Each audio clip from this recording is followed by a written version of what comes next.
11 saylı Regional Ekologiya Təbii Sərvətlər İdarəsinin rəisi Qafar Ağayev məqsədli olaraq növbəti yaşıl terrora xeyir-dua verir. Belə bir məlumatı Paytaxt.org saytı yayıb. Məlumatda ərazidə onlarla ağacın kəsildiyi və yerində xəstəxana tikiləcəyi iddia edilir.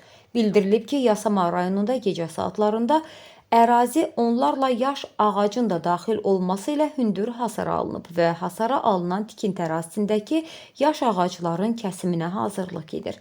Məlumatda hasarın içində olan ondan çox yaş ağacların kəsimi üçün 11 saylı Regional Ekologiya Təbii Sərvətlər İdarəsinin rəisi Qafar Ağayevlə danışıqların getdiyi də iddia olunur. Maraqlısı odur ki, tikinti aparan sahibkarın ərazidə olan nümayəndəsinin sözlərinə görə hasarın içində olan ondan çox ağacın kəsimi üçün Qafar müəllimdən icazə alınacaq.